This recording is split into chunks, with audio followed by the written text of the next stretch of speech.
اعوذ باللہ من الشیطان الرجیم بسم اللہ الرحمن الرحیم رب اشرح لی صدری ویسر لی امری واحلل عقدۃ من لسانی یفقہوا قولی۔ منہاج القاصدین صفحہ نمبر 134، خاوند اور بیوی کے فرائض۔ شوہر پر لازم ہے کہ 12 چیزوں میں اعتدال کو ملحوظ رکھے۔ نمبر 1 یعنی پہلی، ولیمہ، کہ یہ مستحب ہے، یعنی شادی کے بعد، نکاح کے بعد سب سے پہلی ذمہ داری ولیمہ کرنا ہے، یعنی بیوی کی آمد میں خوشی کی دعوت کرنا ہے، ایک طرح سے بیوی کا استقبال پارٹی کے ساتھ۔ دوسری، بیویوں سے حسن سلوک، وعاشروہن بالمعروف۔ تیسری، ان کی کم عقلی کی وجہ سے ان کی تکلیفوں کو برداشت کرنا۔ کم عقلی کا مطلب بے وقوف ہونا نہیں ہے، اس کا مطلب یہ ہے کہ مرد عموماً جذبات کے مقابلے میں کسی بھی معاملے میں فیصلہ کرتے ہوئے عقل کو سامنے رکھتے ہیں، یعنی ان کے معاملات میں، ان کے فیصلوں میں عقل کا پلہ بھاری ہوتا ہے، اور عورتوں کے معاملات میں جذبات حاوی ہوتے ہیں، یعنی عورتیں جذبات کے معاملے میں زیادہ آگے ہوتی ہیں اور مرد عقل کے معاملے میں۔ تو کم عقل سے مراد یعنی کمپیریٹیولی مرد کے مقابلے میں عورت عقل سے کم اور جذبات سے زیادہ کام لیتی ہے، اور یہ عورت کی خوبصورتی ہے۔ اسے یہ سوچنا کہ یہ عورت کے لیے بدصورتی ہے تو یہ بات درست نہ ہوگی، کیونکہ کچھ کام انسان عقل سے کرتا ہے اور کچھ کاموں میں جذبات ضروری ہوتے ہیں، خاص طور پر بچوں کی پیدائش، ان کی تعلیم و تربیت اور ان کی طرف سے آنے والی تکلیفوں کو سہنا، اور سہنے کے بعد پھر ان کے ساتھ محبت، شفقت اور مہربانی کا سلوک۔ اور سب سے بڑی بات یہ ہے کہ اللہ تعالیٰ نے جس طرح ہمیں پیدا کیا ہے اسی میں ہمارے لیے بھلائی ہے، اس کی ایکسیپٹنس جو ہے وہ انسان کو اللہ کے نزدیک محبوب بناتی ہے۔ ضروری نہیں کہ قیامت کے دن کوئی شخص اپنی عقل کی وجہ سے اللہ کا زیادہ محبوب ہو، یا کوئی شخص اپنے جذبات کی وجہ سے۔ دیکھا یہ جائے گا کہ کس نے اپنی عقل کو کہاں استعمال کیا، اللہ کی اطاعت میں کیا یا اللہ کی نافرمانی میں، یا یہ کہ کس نے اپنے جذبات سے کیا کام لیا، اللہ کی نافرمانی کے کام یا اللہ کی فرما برداری کے کام۔ تو چونکہ عورت بہت سے معاملات میں عقل سے بڑھ کر جذبات سے کام لیتی ہے تو اس میں بعض اوقات معاملات خراب بھی ہو جاتے ہیں، اور بعض اوقات دوسرے کے لیے رویہ تکلیف دہ بھی ہو جاتا ہے، کیونکہ جذبات جو ہیں ایک سیلاب کی طرح ہوتے ہیں۔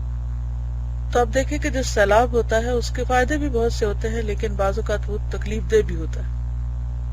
تو صحیح حدیث میں ہے کہ عورتوں سے اچھا سلوک کرو کہ وہ پسلی سے پیدا ہوئی ہیں، اور پسلی کا سب سے ٹیڑھا حصہ اس کا اوپر کا حصہ ہے۔ اب یہ ہے کہ پسلی سے کیسے پیدا ہوئی، تو ہم نے تو پیدا نہیں کیا نا کہ ہمیں پتا ہو، اور نہ ہمیں پوری طرح ایکسپلین کیا گیا، بس ہمیں بتا دیا گیا اور ہمیں ماننا ہے۔ اور بعض اوقات یہ کہ ایک بات کو سمجھانے کے لیے ایک مثال دی جاتی ہے کہ آپ دیکھیں کہ جسم میں باقی ہڈیاں جو ہیں وہ سیدھی ہیں، یعنی عمومی طور پر جیسے ہاتھ کی ہڈیاں ہیں، بازو کی ہیں، ٹانگوں کی ہیں، پاؤں وغیرہ، لیکن اس کے مقابلے میں جو پسلی ہے اس کے اندر ایک کرو ہوتا ہے۔ تو یہ اسی طرح عورت کا معاملہ بھی۔ تو کہا کہ اگر تم اس کو سیدھا کرنا چاہو گے تو توڑ دو گے، اور اگر چھوڑ دو گے تو وہ ٹیڑھا ہی رہے گا، کیونکہ پسلی کا حسن ٹیڑھا ہونے میں ہے، اس کا حسن سیدھا ہونے میں نہیں ہے۔ اب دیکھیے کہ اگر پسلی کی ہڈیاں سیدھی ہو جائیں تو پھر حال کیا ہو، یعنی ان کے ٹیڑھا ہونے میں ہی انسان کے اندر کے تمام اعضاء جو ان پسلیوں کے اندر ہیں، دل ہے یا پھیپھڑے ہیں یا جو کچھ بھی ہے، وہ سب پروٹیکٹڈ ہیں۔ تو پسلی کے ٹیڑھا ہونے کے اپنے کچھ فائدے ہیں، تو اگر کوئی شخص پسلی کو سیدھا کرنے پہ لگ جائے گا تو اس کو فائدہ کوئی نہیں۔ اسی طرح یہ ہے کہ عورت کے مزاج کے اندر کچھ چیزیں ایسی ہیں، جیسے بعض اوقات ہٹ درمی یا کوئی ایسی خاص بات کہ جو اس پہ اڑ جاتی ہے، تو اس کو اس سے ہٹانے پہ طاقت صرف نہیں کرنی چاہیے، اس کے مزاج کو سمجھنے کی کوشش کرنی چاہیے۔ اور چونکہ اللہ نے پیدا کیا اور اللہ نے بتا دیا ہے کہ اس طرح پیدا کیا ہے میں نے، اور وہ اسی طرح ہوگی، اور تمہارا اس میں امتحان ہے اور تم اس کے ساتھ اچھا سلوک کرو، ضروری نہیں کہ وہ ہر چیز میں تمہاری مرضی اور تمہارے طریقے کے موافق ہو۔ تو یہ دراصل مردوں کے لیے ایک امتحان ہے، اور اس میں عورت کا فائدہ ہے، اور اس کو رعایت یہاں دی گئی۔ کہ اس کے اس موڈ اور اس مزاج کی مرد کو رعایت کرنی چاہیے. معلوم ہونا چاہیے کہ عورت کے ساتھ حسن خلق صرف یہ نہیں کہ مرد اس کو تکلیف نہ دے، یعنی اسے ہرٹ نہ کرے، بلکہ اصل حسن خلق کیا ہے؟ اس کی تکالیف کو برداشت کرے. یہ ہے اعلیٰ درجے کا اخلاق. تکلیف دینا تو درکنار، اگر تکلیف پہنچے تو اس کو بھی برداشت کرے، اس کے غصے اور جوش پر حوصلے سے کام لے، کیونکہ عورت جلدی غصے میں آتی اور اس کا کلام، گفتگو اور بہت سی چیزیں جو ہیں وہ جوش پر مبنی ہوتی ہیں، ہوش سے زیادہ. تو ان سب کو برداشت کرنے کے لیے پھر ایک بڑا دل چاہیے ہوتا ہے. اور رسول اللہ صلی اللہ علیہ وسلم کی پیروی کرے. صحیحین میں حضرت عمر رضی اللہ تعالیٰ عنہ کی حدیث ہے کہ نبی صلی اللہ علیہ وسلم کی بیویاں آپ سے سوال و جواب کرتی، یعنی انہیں بولنے کی، بات کرنے کی اجازت تھی، کوشچن کرنے کی اجازت تھی، حالانکہ آپ اللہ کے رسول تھے اور آپ جو کچھ پیش کر رہے تھے وہ اپنی طرف سے نہیں تھا، اللہ کی طرف سے تھا. وَمَا يَنْطِقُ عَنِ الْهَوَىٰ إِنْ هُوَ إِلَّا وَحْيٌ يُوحَىٰ. لیکن اس کے باوجود آپ کے ازواج مطہرات آپ سے ہر طرح کے سوال کر لیا کرتی. بعض دین کے احکامات کے بارے میں بھی آپ سے حکمت یا وجہ معلوم کرتی، اور کوئی ان میں سے سارا دن آپ سے نہ بولتی، ناراض ہو جاتی. اور یہ حدیث مشہور ہے. تو اس سے کیا پتہ چلتا ہے کہ یہ عورت کے مزاج میں ہے، ناراض ہو جانا، خفا رہنا، اور مرد کو چاہیے کہ اس معاملے میں وہ حوصلے سے کام لے اور اس چیز کو برداشت کرے. چوتھی یہ کہ اس سے ہنسی مذاق کرے.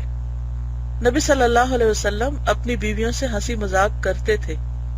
آپ صلی اللہ علیہ وسلم نے جابر رضی اللہ تعالیٰ عنہ سے فرمایا، تو نے کنواری سے کیوں نہ نکاح کیا کہ تو اس سے کھیلتا اور وہ تجھ سے کھیلتی، یعنی باہم دونوں کے درمیان بے تکلفی ہونی چاہیے. البتہ ان باتوں کی ایک حد ہونی چاہیے. عورت سے اتنا نہ کھلے کہ مرد کی حیبت ہی جاتی رہے. اس میں اعتدال کو ملحوظ رکھے، کیونکہ بہرحال اللہ نے مرد کو قوام بنایا، گھر کا ذمہ دار بنایا، اور اس کا اپنا ایک مقام ہے. فرینکنس اور فری ہونے کا مطلب یہ نہیں کہ انسان دوسرے کے مقام، مرتبے سے اس کو پامال کر کے روند کے آگے بڑھ جائے کہ میں تو، یعنی اس سے ناجائز فائدہ نہ اٹھائے. حضرت عمر رضی اللہ تعالیٰ عنہ کے متعلق مروی ہے کہ آپ اپنے کسی عامل پہ ناراض ہوئے تو آپ کی بیوی نے کہا، اے امیر المومنین، آپ اس پر کیوں ناراض ہوتے ہیں؟ فرمایا، اللہ کی دشمن، تیرا اس معاملے سے کیا تعلق؟ تو ایک گڑیا کی طرح ہے، کچھ دیر تجھ سے کھیل لیا جاتا ہے پھر تجھے چھوڑ دیا جاتا ہے. اب ہو سکتا ہے کہ آپ میں سے بہت سے لوگوں کو یہ حضرت عمر کا قول پسند نہ آئے. پہلی بات تو یہ کہ اس کی کوئی تاریخی حیثیت مجھے نہیں معلوم ہوئی کہ کہاں یہ کوٹ کیا گیا. بہرحال اگر یہ درست بھی ہو تو حضرت عمر کے مزاج کا سب کو معلوم ہے کہ وہ کسی کے ساتھ بھی رعایت نہیں کیا کرتے تھے. پھر یہ کہ وہ اپنے کسی عامل پر ناراض ہو رہے ہیں تو ظاہر ہے کہ یہ ایک حکومت کا معاملہ ہے، اور خواتین عام طور پر ایسے معاملات کی گہرائی کو نہیں پہنچتی. تو جب بیوی نے اعتراض کیا تو انہیں یہ اعتراض اچھا نہ لگا اور وہ غصے میں آ گئے، اور آگے جو کچھ انہوں نے کہا وہ غصے میں کہا.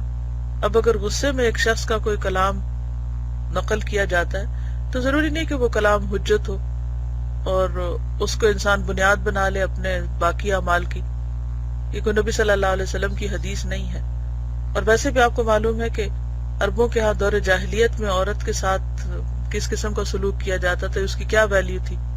اسلام نے آ کر اس کو عزت اور مقام دیا اور ماں کے قدموں تلے جنت رکھی. تو یہ حضرت عمر کا قول جو ہے، یہ حضرت عمر ہی کا قول ہے، یعنی حضرت عمر کا قول ہے، ایک صحابی کا قول ہے اور ان کی اپنی ذاتی رائے. اس کو سامنے رکھ کر اگر یہ کہا جائے کہ عورت کا تو اسلام میں کوئی مقام نہیں اور اس کا تو مرتبہ ہی بڑا حقیر ہے اور وہ تو بس ایک ایسے ہی کھیل کی چیز ہے، تو ان باتوں کو بہت زیادہ اہمیت نہیں دینی چاہیے. بنیادی طور پر یہ دیکھنا چاہیے کہ قرآن و سنت میں عورت کا مقام کیا ہے یا اسے کیا حیثیت دی. اگر ازواج مطہرات نبی صلی اللہ علیہ وسلم سے طرح طرح کے سوال کر سکتی تھی تو اس سے بڑی کیا مثال ہوگی.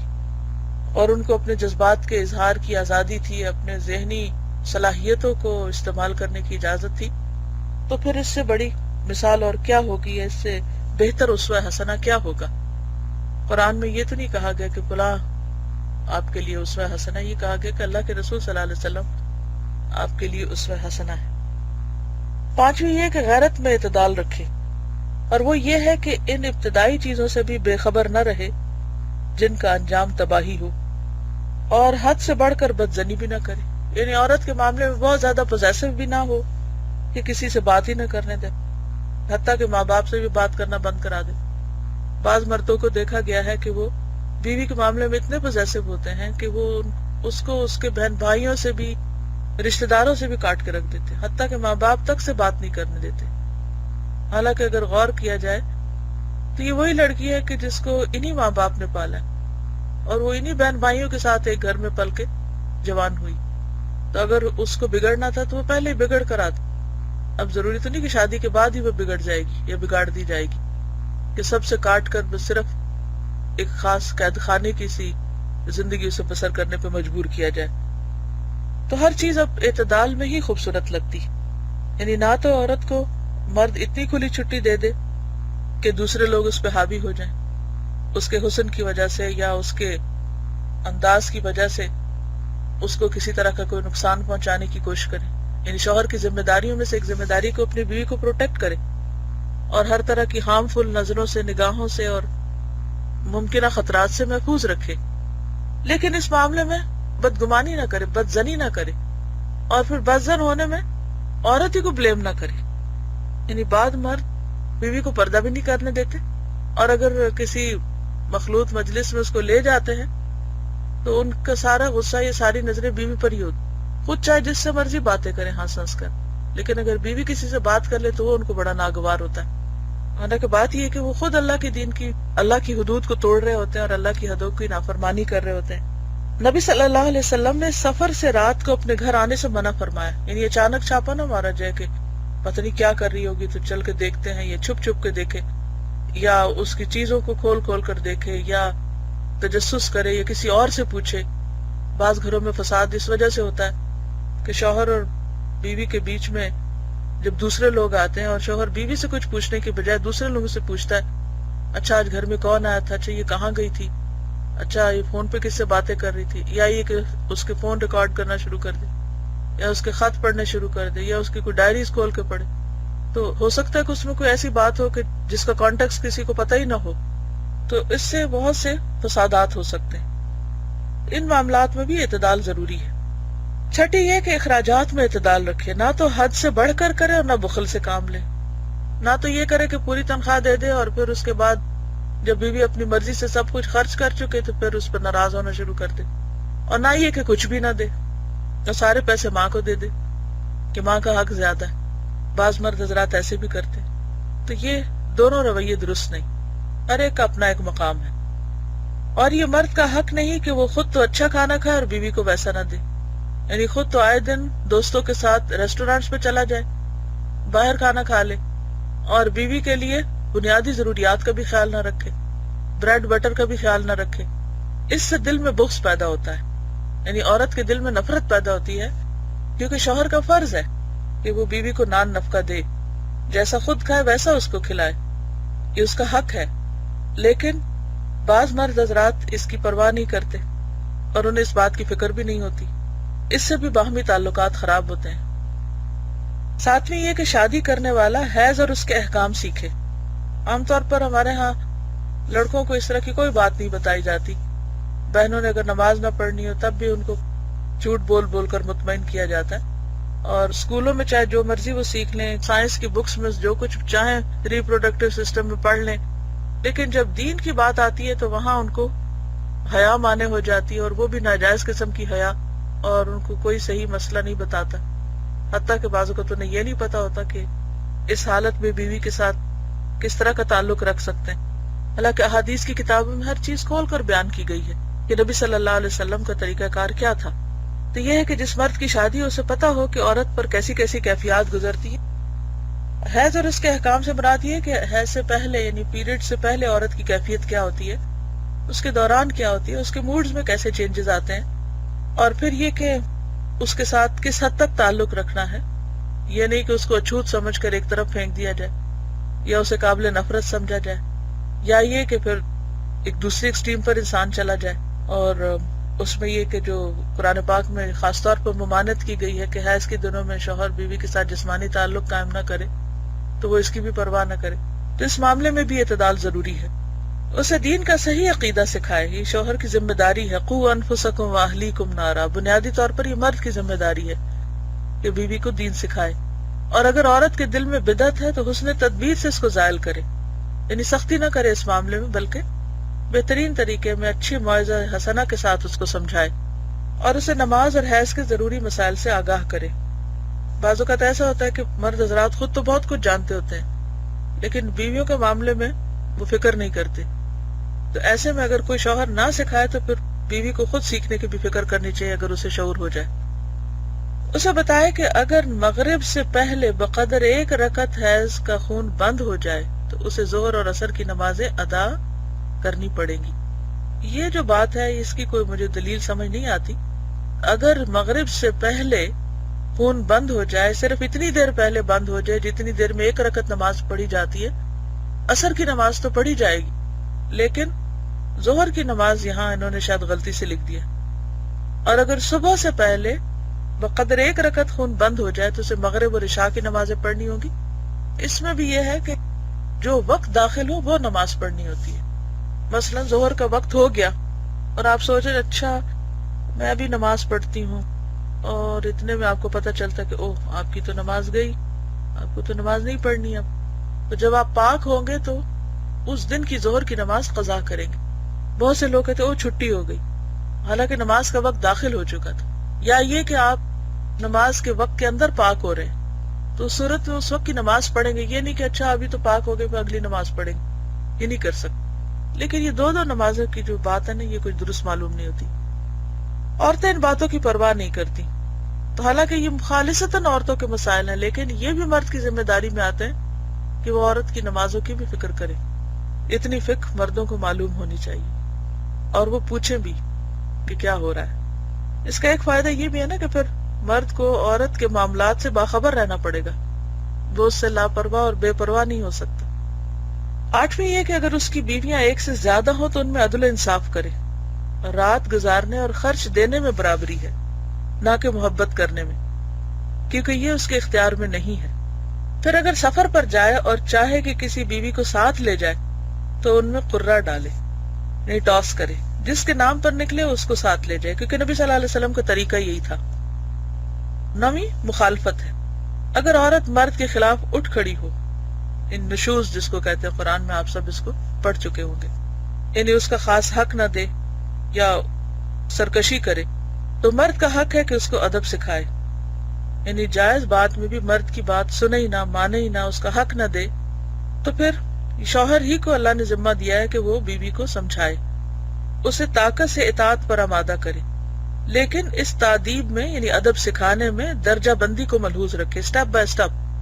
پہلے اسے نصیحت کرے، پھر دھمکی دے. اگر اس سے فائدہ نہ ہو تو اسے اس کے بستر میں تنہا چھوڑ دے، کیونکہ یہ بات عورت پہ بہت گراں گزرے گی. اس کی طرف پیٹ کر لے، یعنی ناراض ہو جائے. اس کا بھی اثر نہ ہو تو اپنا بستر الگ کر لے، اور اس سے 3 دن سے کم بول چال بند کر دے. 3 دن سے کم، زیادہ نہیں. پھر اگر اس سے بھی فائدہ نہ ہو تو اسے مارے، لیکن سخت نہ مارے، اور وہ یہ ہے کہ اس کا جسم خون آلود نہ ہو اور اس کے چہرے پر بھی نہ مارے. 10ویں جماع کے آداب سے متعلق مستحب ہے کہ بسم اللہ سے شروع کرے، قبلے سے منہ پھیر لے، جماع کے وقت اوپر کپڑا ڈال لے، ننگا نہ ہو، اور یہ کہ پہلے کھیل اور مانکا اور بوس و کنار شروع کرے. بعض علماء جمعہ کے روز جماع کرنا مستحب سمجھتے ہیں.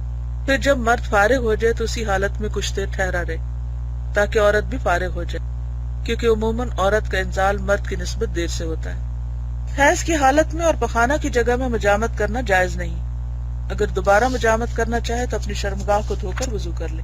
جنابت کی حالت میں بال نہ منڈائے، ناخن نہ کٹائے اور خون نہ نکلوائے، یعنی وہ جو پچنے لگواتے ہیں نا. عزل کرنا انزال کے وقت اپنی شرمگاہ کو باہر نکال کر منی گرا دینا جائز لیکن مکروہ ہے. 11ویں ولادت کے آداب ہیں اور وہ 6 ہیں. پہلا یہ کہ لڑکے کی پیدائش پر زیادہ خوش اور لڑکی کی پیدائش پر غمگین نہ ہو، کیونکہ اسے معلوم نہیں کہ لڑکے میں بھلائی ہے یا لڑکی میں. یعنی کہ بچوں کی پیدائش میں بھی انصاف سے کام لے. عام طور پر لوگ لڑکے کی پیدائش میں زیادہ خوش ہوتے ہیں اور لڑکی کی پیدائش پر غمگین ہوتے ہیں، جیسے کہ قرآن پاک میں بھی بات کی گئی. دور جاہلیت میں خاص طور پر ایسا ہوتا تھا. وَإِذَا بُشِّرَ أَحَدُهُمْ بِالْأُنْثَى ظَلَّ وَجْهُهُ مُسْوَدًّا وَهُوَ كَظِيمٌ يَتَوَارَى مِنَ الْقَوْمِ مِنْ سُوءِ مَا بُشِّرَ بِهِ أَيُمْسِكُهُ عَلَى هُونٍ أَمْ يَدُسُّهُ فِي التُّرَابِ أَلَا سَاءَ مَا يَحْكُمُونَ. کہ جب ان میں سے کسی کو بیٹی کی پیدائش کی خوشخبری دی جاتی ہے تو وہ غم کے گھونٹ پینا لگتا ہے، اس کا چہرہ سیاہ ہو جاتا ہے، سوچتا ہے کہ کیا اس کو ذلت کے ساتھ لیے رکھے یا مٹی میں دبا دے. کتنا برا ہے فیصلہ جو وہ کرتے ہیں. تو بات یہ ہے کہ کسی کو نہیں پتا کہ اس کا فائدہ لڑکے کی پیدائش میں ہے یا لڑکی کی پیدائش میں. کون کس کے حق میں زیادہ بہتر ہے اللہ ہی جانتا ہے. دوسرا یہ کہ بچہ جب پیدا ہو تو اس کے کانوں میں اذان کہے. تیسرا یہ کہ اس کا کوئی اچھا سا نام رکھے. مسلم کے افراد میں ہے کہ اللہ تعالیٰ کو سب سے پیارے نام عبداللہ اور عبد الرحمن ہے. اگر کسی کا نام نامرغوب ہو یعنی ناپسندیدہ ہو تو اس کو تبدیل کر دینا مستحب ہے. رسول اللہ صلی اللہ علیہ وسلم نے بہت سے لوگوں کے نام تبدیل کر دیے تھے. آپ نے ان ناموں کو برا سمجھا. افلاح کامیاب، تو اللہ ہی کو پتا نا کون کامیاب. نافع نفع دینے والا. یسار آسانی کرنے والا. رباح فائدہ برکت، کیونکہ اگر پوچھا جائے کہ کیا وہ یہاں ہے اور اگر وہ وہاں نہ ہو تو کہا جائے گا نہیں ہے. یعنی اگر پوچھا جائے کہ افلاح ہے یعنی کامیاب ہے تو کہیں کوئی نہیں کامیاب. تو یہ بولنا جو ہے یہ بھی درست نہیں. اس طرح نفع دینے والا کوئی نفع دینے والا نہیں، تو یہ ایک اچھا شگون نہیں. چوتھا عقیقہ، لڑکے کے لیے 2 بکریاں اور لڑکی کے لیے 1 بکری. اب اس میں یہ نہیں کہ عورت کی شان کم کرنا مقصود ہے. لڑکی کی پیدائش کو لوگ ویسے ہی ایک بوجھ سمجھتے ہیں، اور اگر یہ کہا جاتا کہ لڑکی کی پیدائش پر 2 بکریاں ذبح کرو تو وہ اور زیادہ مصیبت میں پڑ جاتے. اس لیے یہ دراصل لوگوں کے لیے سہولت رکھی گئی. پانچواں یہ کہ اسے کھجور یا میٹھی چیز کی گھٹی دی جائے. چھٹا ختنہ کرنا. 12ویں بات جو نکاح سے متعلق ہے وہ طلاق ہے، اور یہ اللہ کے نزدیک سب حلال چیزوں میں سے زیادہ ناپسندیدہ ہے. مرد کے لیے مکروہ ہے کہ اچانک ہی عورت کو بغیر کسی گناہ کے طلاق دے دے، یعنی یہ ناپسندیدہ ہے. اور عورت کو جائز نہیں کہ مرد کو طلاق پر مجبور کرے. کسی وجہ سے طلاق کا ارادہ کرے تو 4 باتیں ملحوظ رکھے. پہلی یہ کہ اس طہر میں طلاق دے جس میں مجامت نہ کی ہو تاکہ اس کی عدت لمبی نہ ہو، کیونکہ اگر وہ پریگننٹ ہو گئی تو عدت 3 مہینے کے بجائے 9 مہینے ہوگی، تو اس میں عورت کے لیے پھر مشقت ہے.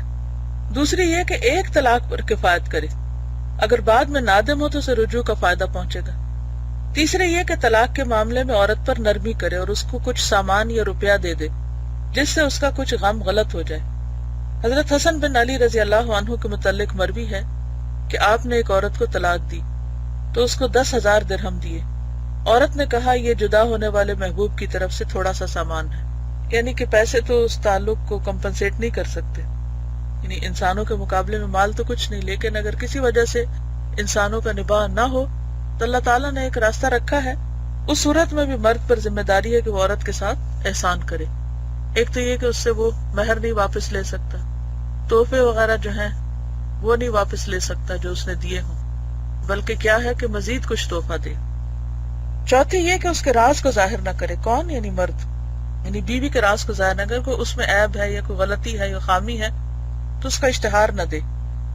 مسلم کے افراد میں صحیح حدیث ہے کہ اللہ کے نزدیک قیامت کے دن سب سے بدترین شخص وہ ہوگا جو عورت کے پاس جائے اور عورت اس کے پاس آئے پھر وہ اس کا راز ظاہر کرتا پھرے. یعنی ہسبینڈ وائف ایک دوسرے کے عیب ایک دوسروں کے سامنے اچھالیں.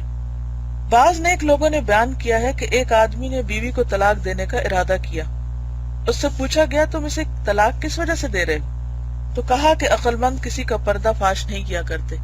یعنی تمہیں اس سے کیا مطلب؟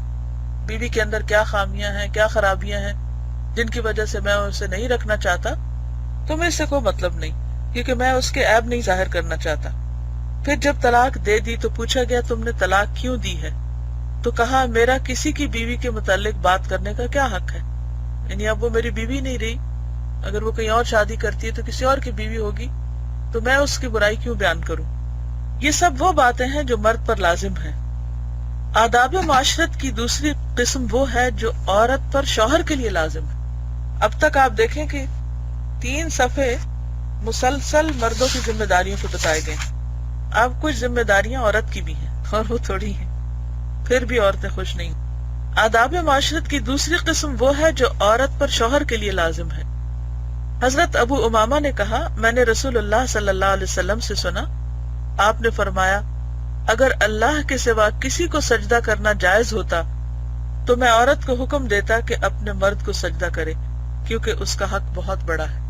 یہ حدیث حسن ہے، کیونکہ حسن حدیث سے بھی استدلال ہوتا ہے۔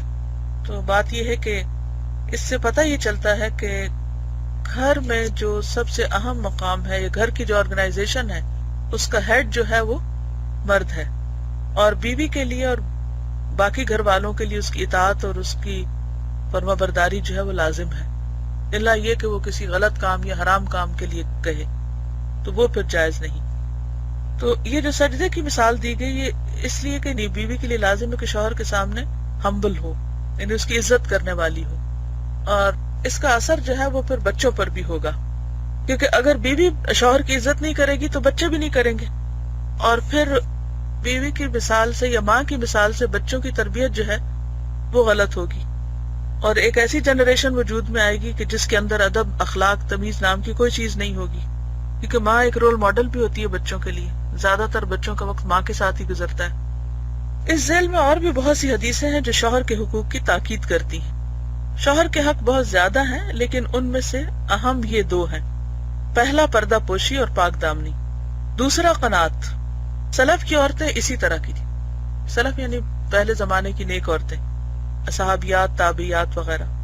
جب مرد گھر سے باہر نکلنے لگتا تو کہتی، حرام کی کمائی سے بچنا، ہم بھوک پر صبر کر لیں گی لیکن آگ پر صبر نہیں کر سکتی، یعنی عورتیں مردوں کو سیدھے راستے پر چلنے میں مدد دیتی تھی۔ آج بھی بہت سی خواتین ایسی نیک ہیں کہ وہ مردوں کو حرام کام کرنے سے روکتی ہیں، حرام کمائی کرنے سے۔ وہ کہتے ہیں کہ ہم چھوٹے گھر میں رہ لیں گے، ہم معمولی کپڑوں میں گزارا کر لیں گے، لیکن ہمیں حرام نہیں چاہیے، حلال چاہیے۔ عورت کے فرائض میں سے ہے کہ مرد کے مال میں فضول خرچی نہ کرے۔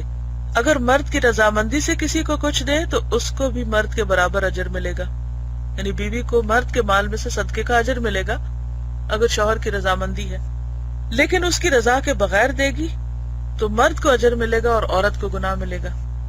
ماں کو چاہیے کہ بیٹی کو سسرال بھیجنے سے پہلے اسے زندگی گزارنے کے آداب سکھائے، یعنی یہ اس کی ذمہ داری ہے کہ اسے شوہر کے ساتھ کیسا سلوک کرنا ہے یا سسرال میں کیسے رہنا ہے۔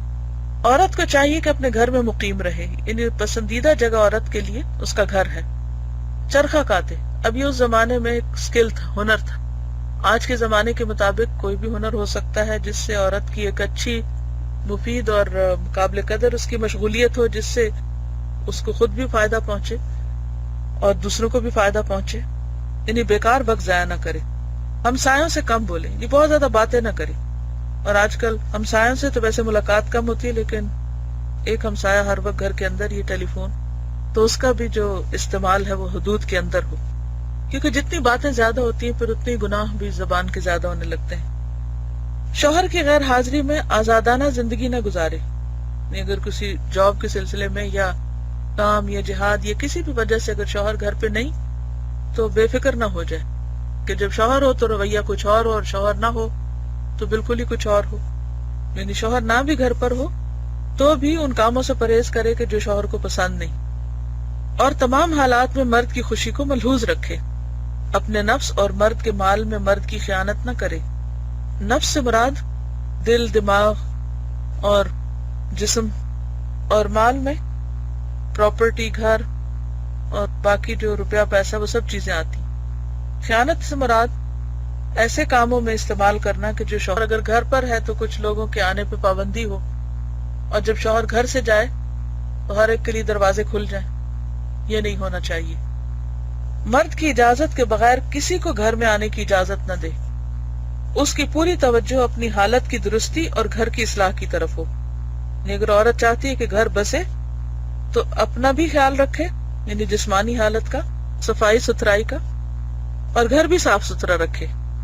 جہاں تک ممکن ہو گھر کی خدمت میں لگی رہے، اور اپنے شوہر کے حقوق کو اپنی ذات اور تمام خیش اور اقارب کے حقوق سے مقدم سمجھے، یعنی باقی لوگوں پر اس کو ترجیح دے۔ اور آپ دیکھیں کہ ایک دفعہ شوہر کو جب یہ احساس ہو جاتا ہے نا کہ بیوی سب سے زیادہ اس کو چاہتی ہے اور سب سے زیادہ وہ اس کی زندگی میں اہم ہے، تو زندگی بہت آسان ہو جاتی، بہت سی عورتیں اس راز کو نہیں سمجھتی اور وہ چھوٹی چھوٹی بات پہ ناراض ہو کر شوہر کو اس طرح کا احساس دلا دیتی ہیں کہ جیسے تمہاری ہماری زندگی میں کوئی قدر نہیں، کوئی ویلیو نہیں، تم ہمارے نزدیک کوئی اہمیت نہیں رکھتی. اور اس عورت سے بڑھ کر کسی کی زندگی مزریبل نہیں ہو سکتی کہ جس کو پھر شوہر کی محبت نہ ملے اس وجہ سے کہ اس نے شوہر کو ذلیل کر دیا خود اپنے ہاتھوں سے، اور اس کو یہ احساس دلا دیا کہ تم میرے نزدیک کوئی قدر و قیمت نہیں رکھتے. شوہر کی عزت کرنا دراصل عورت کے اپنے فائدے میں ہے، کیونکہ اللہ نے مرد کے اندر یہ حص رکھی، وہ اس کے مقام اور مرتبے کی وجہ سے وہ عزت اور اہمیت چاہتا ہے، اور اگر عورت اس کو اس کا حق یا مقام یا مرتبہ نہیں دیتی، جواباً عورت ہی سفر کرتی، وہی تکلیف اٹھاتی. لہذا اللہ تعالیٰ نے جو احکامات ہمیں ہمارے فائدے کے لیے دیے ہیں ان کا خیال رکھنا ہمارے لیے ضروری ہے. سازا آپ بتائیں گے کچھ کہ کیا کرنا چاہیے کہ جو علم ہے وہ ہمارے عمل میں بھی آئے؟ اصل میں بات یہ ہے کہ ہم یہ بھول جاتے ہیں کہ یہ زندگی جو ہے یہ ایک امتحان ہے، اور اس امتحان کے مختلف پہلو ہیں.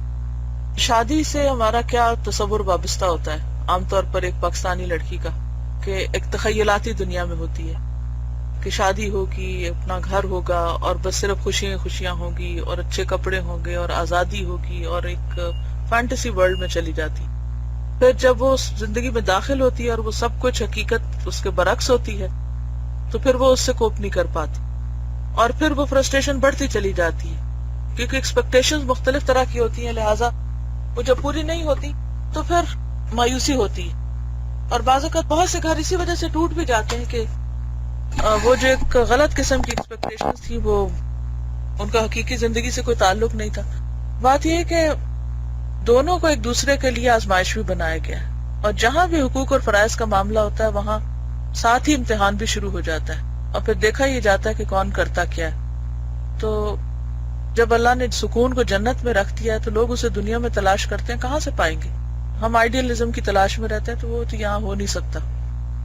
تو لائف کی ریالٹیز کو سمجھنا، اور جیسا کہ اللہ تعالیٰ نے قرآن پاک میں فرمایا کہ یا ایھا الذین آمنوا ان من ازواجکم واولادکم عدوا لکم فاحذروہم وان تعفوا وتصفحوا وتغفروا فان اللہ غفور رحیم.